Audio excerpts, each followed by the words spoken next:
Good morning, good morning, good morning. I'm so excited. We're starting Algebra 2, Common Core. This is day 1.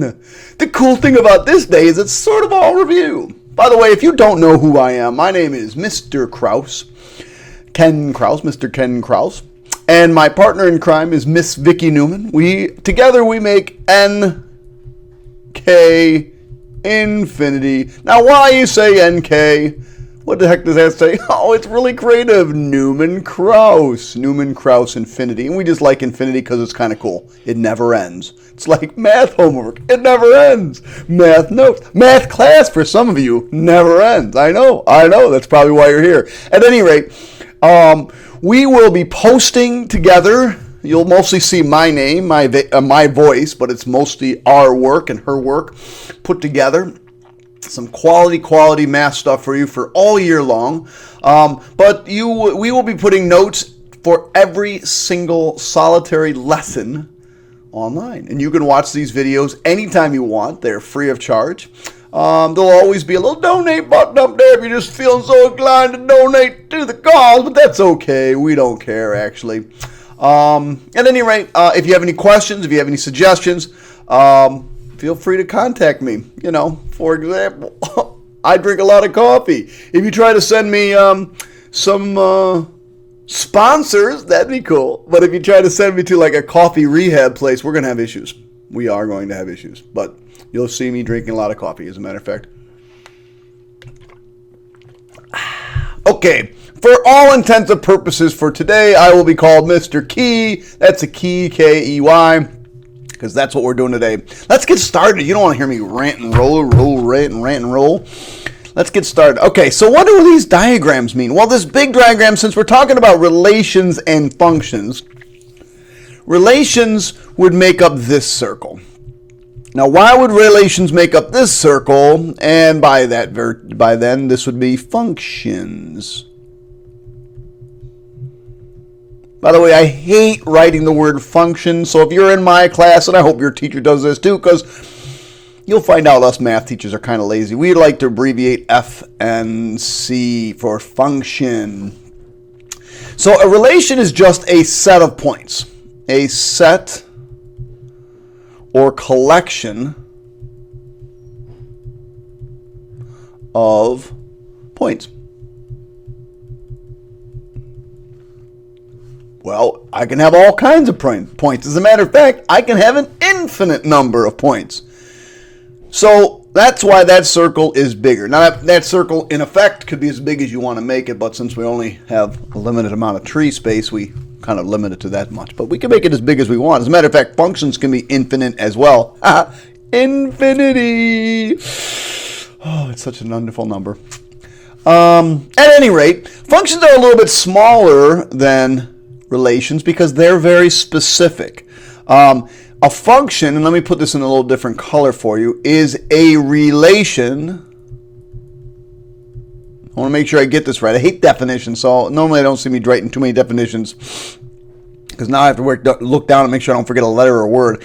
In which each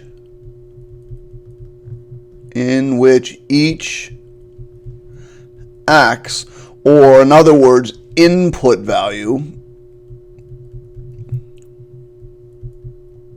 that should say value. Problem is I'm getting to the bottom of my board here. Value has one and only one y, or output value. So for you big writers, I didn't make the circle big enough. For me, just a sloppy writer, I didn't make it big enough. So the input and output have special names. They're going to be over here. The domain is the input. It's what you're putting in to the function or relation. What pops out is the range or the output. I'll try to work on my handwriting. Boy, this is really, really sloppy. Gonna have to build something better here. At any rate, What was I? Oh, so normally I lost my pen point. Normally what we're going to do is call the input values the x values and the output values the y values. Now my big fat head was right there. I totally forgot to move over. See, new video, there it is. Hopefully you saw what I did. All right, new video, new year. Got to get used to my big old bald head getting in the way. So there's lots of different ways we can represent it. By the way, if this is not reviewed to you, go back to your 9th grade math teacher and say, what did you teach me? You were supposed to have taught me all this stuff. Most of this stuff should have been learned in 9th grade. There's multiple ways to represent relations and functions. There certainly are. Well, one way to represent a relation or a function is using, I thought I had ordered pairs. Now what an ordered pair is simply a set, and we represent sets in these nice little curly brackets. Please get somehow this year, get used to writing those. They look so professional when you can write some neat ones, and they look all you know, and then you get the kid who goes, like that. You're like, oh yeah, that's me. Some of you are like, yeah, that's me. I know, but try. That one wasn't even that good. Actually, I'm pretty good on paper when I got a pencil in my hand. Look at this big fat pen and this crazy thing I got to write on here. But anyway, they have an input value or the input value. And then we have the output value. Or in other words, the x values and the y values. And you notice here on our table, when we do our table, we actually represent them by x and y. So these are our input values again. Input. Another way to say input is these are our domain values. And we'll talk about that in a second. And these are our y values or our output values or our range values. Another way to represent it is graphically. We could do it graphically. And you're used to graphing. Basically, I've just taken these 3 points right here and tossed them onto a graph. So another way you can look at it is graphically. And we're going to talk about graphically stuff in a few minutes. And another really cool way to look at it is using, why do I have another yellow highlighter? Oh, just a smaller yellow highlighter. Is what's called a mapping function, where I specifically give you the input will be on the left and the output will be on the right. Now, they always call them input and output. They might call them X and Y or height and weight. They might be calling whatever. I don't know. And then we just map them. We arrow over and we say -1 goes, -1 goes with 1. And yeah, -1 went with 1. And 1 goes with -3. Notice how these are in order and these are in order. That kind of more professional looking stuff. So then let's go down here and it says, okay, what I want you to identify is the domain and range. And every year we'll get a kid that does this. Oh, okay. So the domain is -1, 1, and 4. And the range is 1, -3, and 2, and they're done.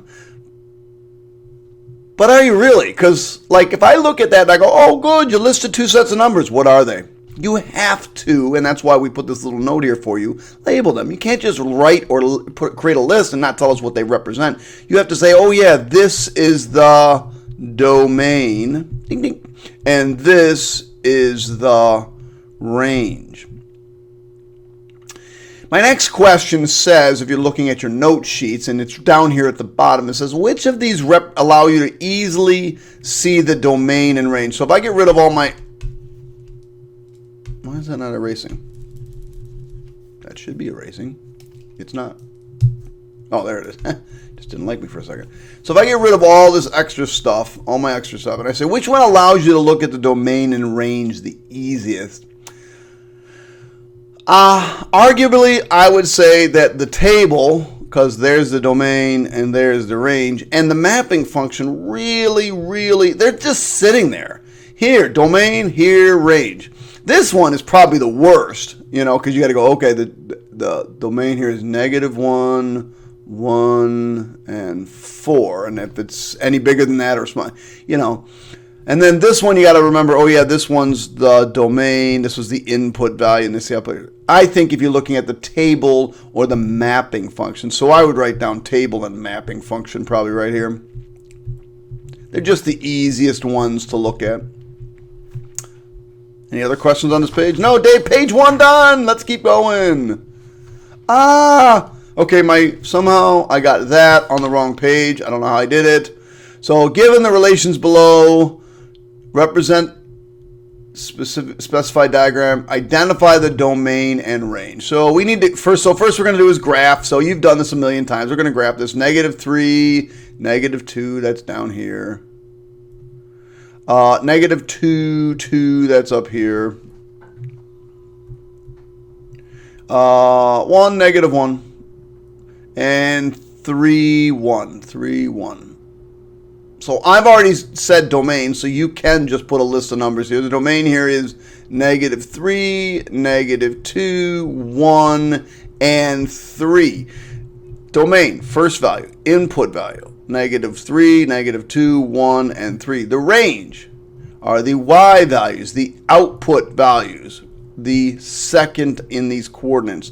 So -2, -1, 1 and 2. Notice I put them in order. It makes it look a little bit more professional. I put them in numeric order. All right.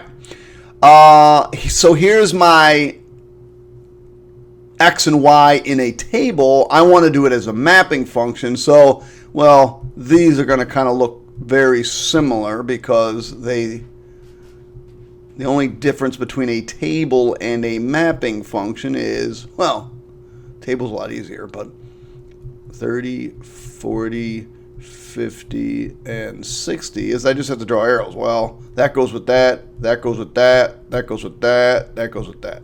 And the domain and range should be pretty obvious here, right? This is the input values. Those are the domain, 3.4. By the way, every time I draw 4, it looks like that. So get used to it. It's going to be a long year with my 4s, and you're going to hear me yell about them all year long. 5.0. By the way, it's not good enough just to write 5. It's 5.0. You'll notice that in chemistry, those are called significant digits. It's important to put both. And then 30, 40, 50, and 60. Ding, ding, ding, ding, ding, ding. Oh my gosh. So now I got to take these 4 points and graph them. So let's see. 0 goes with 75. So 0, 75 would be somewhere around there. 24 now. 24 goes with 2 different numbers. It goes with 40 and it goes with 50.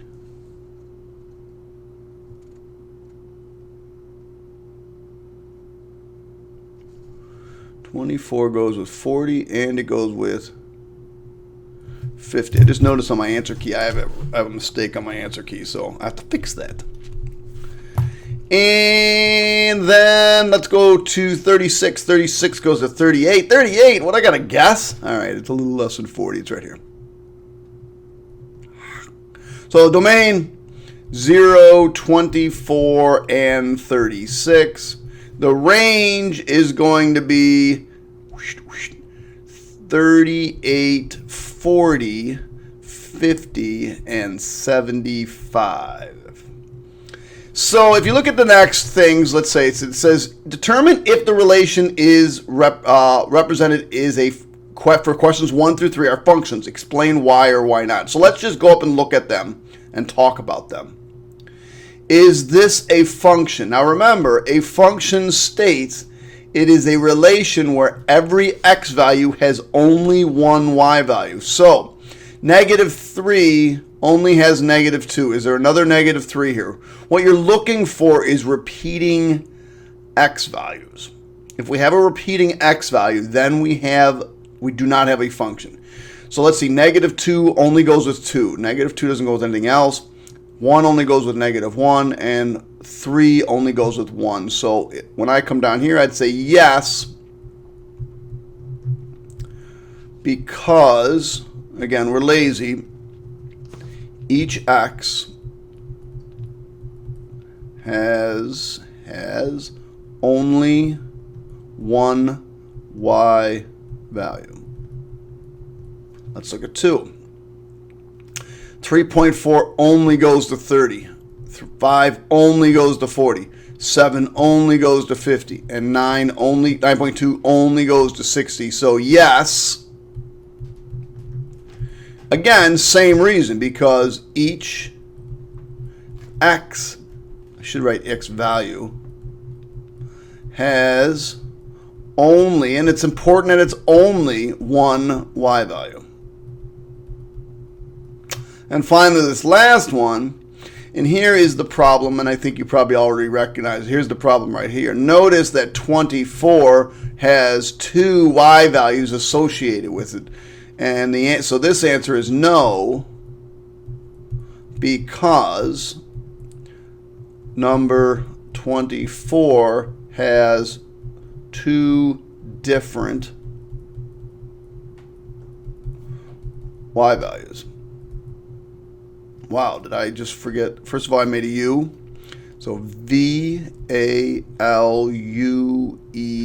values. All right, moving on. Should have read the directions on the other page. Sorry about that. On yours, it should be nice, I hope. All right, determine if the relation... By the way, you can always get to us through Algebra 2 Common Core as well. What it'll do is it'll direct you to our NK Infinity site, and all our stuff's there. Determine if the relations represented are functions. Explain why or why not. So we should be able to go through this pretty quickly. Let's look. What we're looking for, and the simple way to look for it is repeating x values, because that will let us know that one x value goes with more than one y value.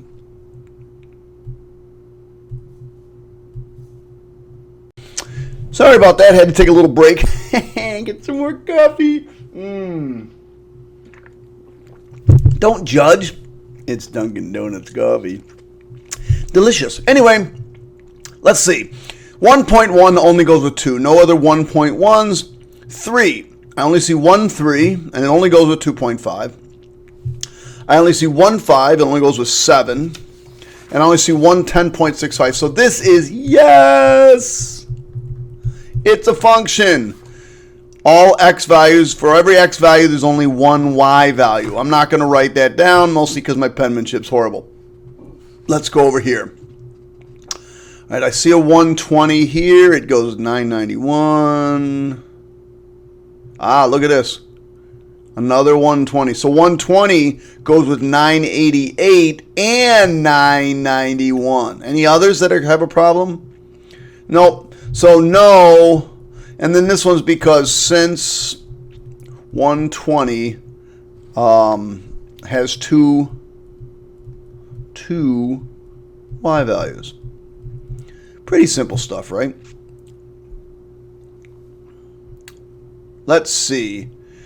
Now, we're looking for repeating x values. So this one, number 5, nope. Number 6 goes with this. Number 7 goes with this. Number 8 goes with this.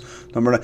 If you were to find one here that when it was a graph and it wasn't function, you'd be looking for like another point like right here. You'd say, oh, look, 8 goes with this one and with this one. But since you don't see 2 points on top of each other, then that is not, this is definitely going to be a function. So the answer here is yes.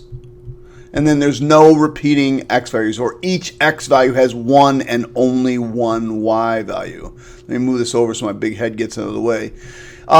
When you're looking for if a function is going to, or if a relation is not going to be a function, you're looking for something like this, where you have the x value going to 2 separate locations. And so the answer here is no, because 26.2 has 2 y values. So you're looking for that double arrow. When you're looking for the mapping function, you're looking for the double arrow going to 2 different places. All right, here we go. Graphs of relations and function. Determine which of the relationship is a function or a graph. And again, notice, no dots on top of each other. So this is a function. But a few minutes ago, I just talked to you about this, and I was getting ahead of this. What I want you to notice is that 2 goes here and 2 goes here, or 4 goes here and 4 goes here. So if I had to list these out, I'd have to list out 2, 2 and 2, 3. or in this case 4 comma 4 and 4 comma 5. So since both 2 and 4 map or have 2 different y values, this is not a function. So not a function. Now again, this should be on the other page, this vertical line test. I'll write its definition right here. So if, by the way, I'm going to abbreviate this VLT. Later on, we'll do a horizontal line test. That's HLT. If a vertical line passes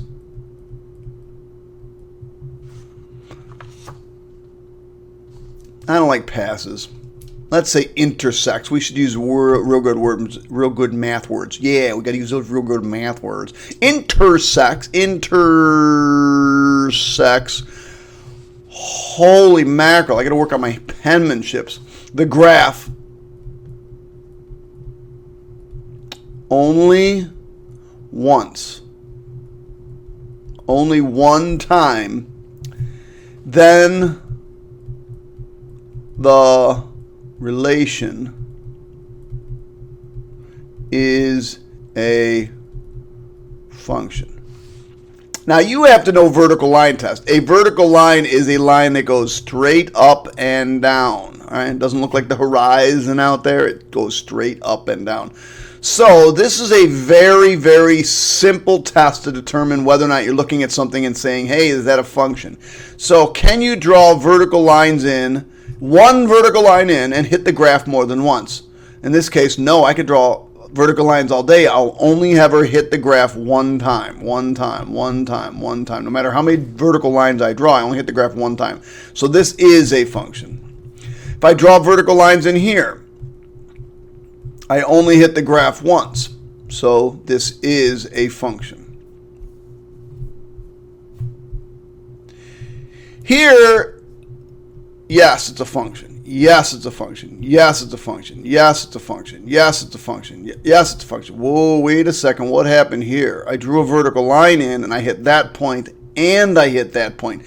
So if everywhere it's a function, but one point, then it's not a function. I don't care if you go for a million, you can go forever and ever and ever. If there's one point where that vertical line hits it twice, it is not a function. So in this case, it is no. Circles, no. Parabolas, yes, it's a function. You can only hit it once. So yes. Now this one's a little complicated. This is a cube root function. Yes, it's a cube root function. All of a sudden I have brain cramp. If I draw on these vertical lines, I hit it only once. Now this is a difficult spot right here. Because if you were to blow this up, if you were to blow this thing up right here, just this piece right here, and look at it, just this, it would look like, let me put it over here, it would look like this. You just blew it up, it would look like that. So, even though it looks straight up and down because the graph got smushed, if you stretched it out a little bit, it would look like this, and then it would pass the vertical line test. So although you want to say no on this case because it looks kind of like no, the answer is yes, it is a function. Okay, remember, open circles means there's no point there. So when I draw this in there, it looks like it hits 2 points, but it doesn't hit this point. It's open. It's open. It's open. So yes, this is a function. Again, this is another one. This is an asymptote. It's not a vertical line here. It looks like it's becoming a vertical line right here, but it is not. Again, if you blow that up, it's just going to keep getting closer and closer and closer and closer, but it's still going to get... It's not. So this is, in fact, a function, yes. It does not become a vertical line. Even though it's really, really, really close, it's not. And yes, the cosine curve is a function. Oh, I'm really upset with the way this went from Microsoft Word to... I'm going to try something different next time. See if I can get this to get on one page. This is kind of silly. Writing a function should be easy. It's easy. Okay, so normally we write y equals. We're going to write now y is the same as f of x. Again, this is review. What this says is y is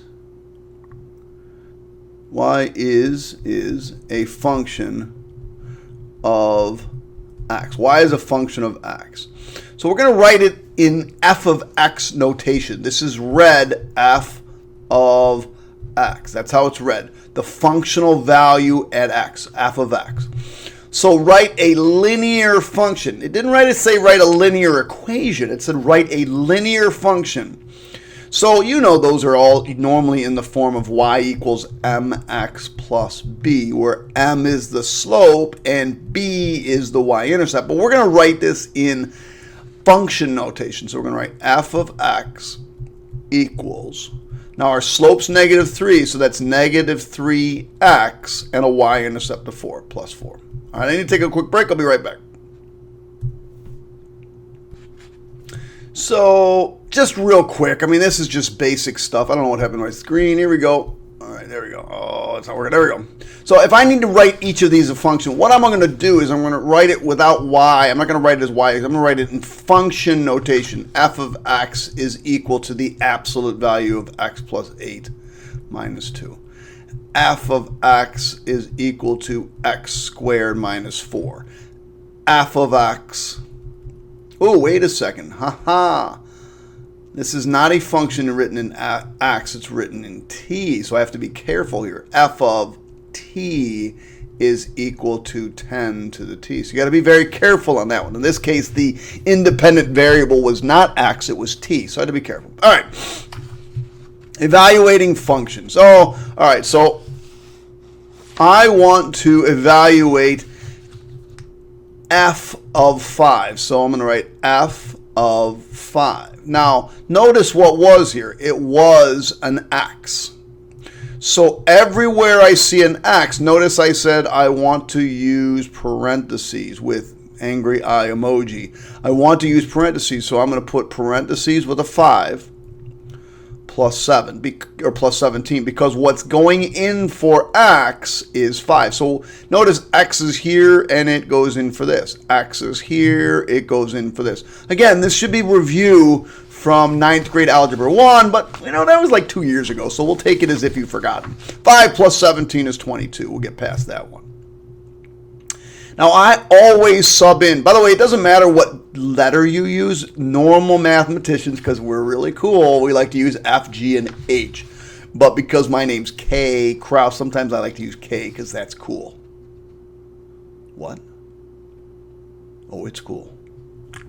So here we're going to do G of 0. And so everywhere I see an X, I put equal sign twice just for fun, like double equals. All right, I'm going to put a parentheses 0, parentheses minus 1, parentheses plus 2. Well, 0 minus 1 is really -1, and the absolute value of -1 is +1. So this becomes 1 plus 2, or 3. So G of 0 is equal to 3. Now here's where it becomes really important. H of -1, and I should probably get my calculator up.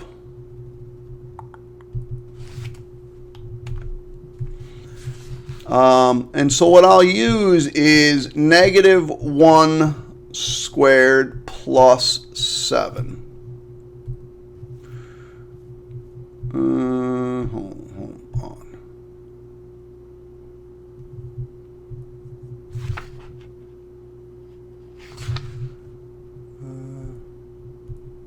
I don't know. Whatever. So come back over here. -1 squared. -1 times -1 is +1 plus 7. So that equals 8. So H of -1 is equal to 8. By the way, the calculator we're going to be using is this TI Inspire. And if you go to my website, well, when you go to my website and you go to underneath calculator resources, or go into New York State Teachers and Calculator Resources, I teach you how to get this calculator. Now, I would suggest you buy it for class. You can use it in class every single day. If your school doesn't provide that for you, just grab one. Otherwise, you can get it. It's kind of expensive. It's $120. But if you cost analyze that over all of your rest of your career in high school and all of college, it's like $20 a year. It's not a big deal. But if you wanted to, you could just rent it, but it would only be on your computer. You can rent it from them for, I think it's $27 for a year. And so you can get this on your computer at home and have it there for $27. But anyway, here's what I want to show you. And all calculators kind of work this way. If you were to just type in -1 squared plus 7, you're going to get a strange result. It's going to tell you this is 6. And the reason it's going to tell you there's 6 is because this calculator and almost all the TI calculators, whether or not you're using the 84 or 82 or whatever, will do the squared first and then tag in the negative. Okay? So anytime you substitute in, I can't stress this, and Miss Newman and I stress this over and over and over again with our kids. You have to use parentheses. Plus 7, and you'll get the right answer of 8 this time. So anytime you're going to substitute in, please use parentheses. So T of W here, so we're going to do T of -2. So everywhere we see a W, we're going to put parentheses. Oh man, how about a minus here? Now I'm not going to be like you kids and just make things. So minus 2 times -2 squared. Oh, this should be -2 in here. And then plus 5 times -2 minus 8. All right, let's see what we got here. -2 cubed. -2 times -2 times -2 is actually -8. Don't write -6. It's -8. Minus -2 squared is 4 times 2 is 8, so minus 8. 5 times -2 is -10. And then minus 8 again.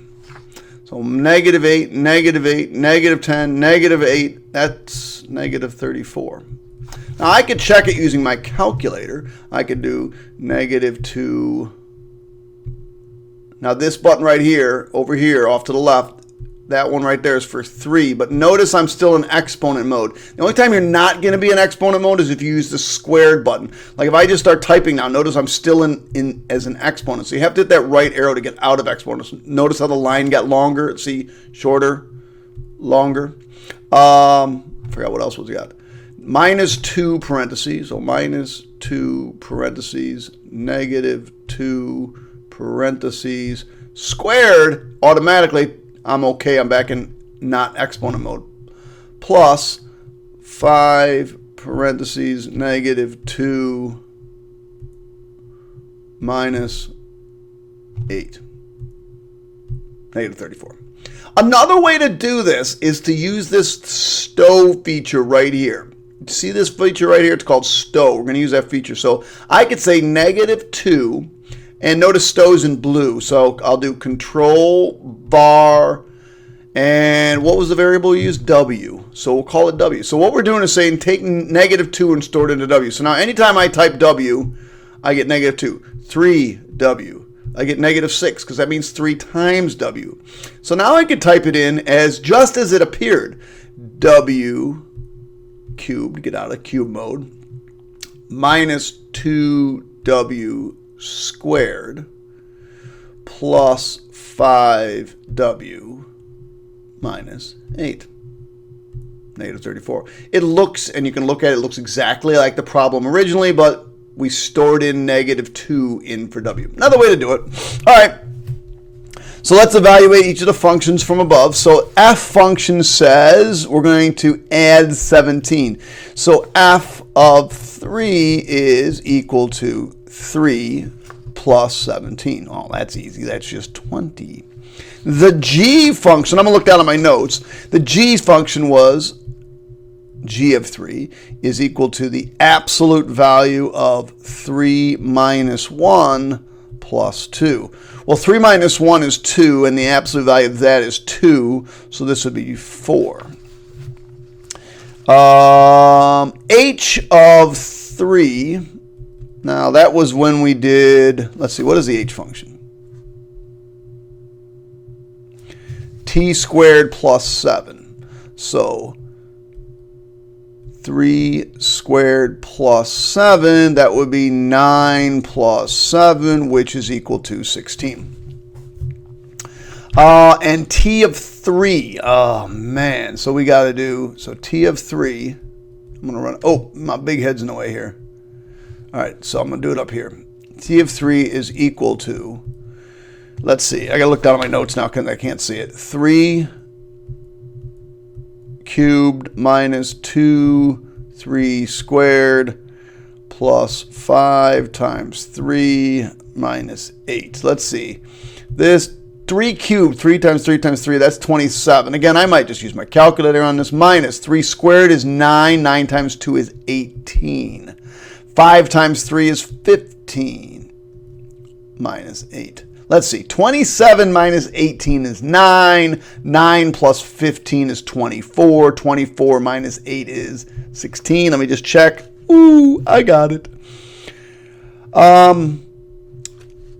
This should be on the other page, but okay. So here's my function k. Oh, notice it's k. K is wonderful. Okay, let me take a quick break. I'll be right back.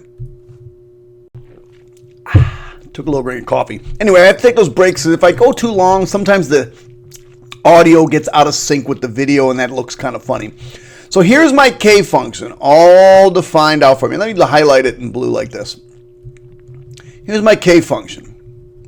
Now remember, this is my input value. This is the input value. And these are all of the input values. K of -2, this whole thing is saying, what is my output value or my y value? What is my output value? So if I put in -2, what do I get out? And that's this one right here. This one right here. If I put in a -2, what do I get out? I get out 2. So I apologize for having to do this here, but k of -2 is equal to 2. What is m of 7? So remember, this is my input value or my x value. So I'm going to put in a 7 and I get 50. So m of 7 is equal to 50. N of 0, remember, 0 is my x value. If I plug in a 0, I get 75 out. So n of 0 is equal to 75. P of 1, again, remember, this is my x value. So I got to go, x is 1. I want to find out my functional value. So P of 1 is equal to 3. So now I just want to do these last couple, and I think we're done for the day. Oh my gosh, I'm so excited. By the way, if you haven't subscribed to my YouTube channel, please subscribe. Hit the subscribe button on the bottom. It allows us to do extra things, and it'll grow our channel, and it'll help your friends find a cool channel that they can get help with Algebra 2 math. So k of 1, we got to go up to the k function, which is on the other page, unfortunately. So k of 1 is right here. So k of 1, this is our x value, and we're looking for the output value, -1. So k of 1 is equal to -1. M of 9.2, right here, 60.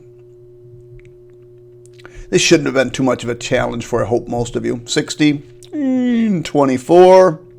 24 maps to 40, so n of 24 is 40. And finally, p of -1, so I got to come down here, -1, and the y value is 1. That's it, kids. Oh my gosh, day 1 is over. That seemed to take forever. It kind of did. Anyway, hit the like button, hit the subscribe button, and send me an email if you want. It'll be in the show notes.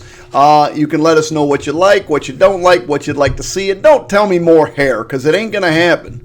Well, okay, it might happen, but this is as long as it gets. You gotta get rid of it. All right, bye, kids. Hope you had fun on day 1. Goodbye. Have a good day. Bye. No, really, go. Really. All right, are they gone? I can drink coffee now. They're still here. Go. Go. The video's over. I know I could press stop, but you keep watching, and I keep having to talk to you. Why do you keep watching? Oh, good, they're gone. No, you're still there. I see you're still there. All right, I'm cutting you off.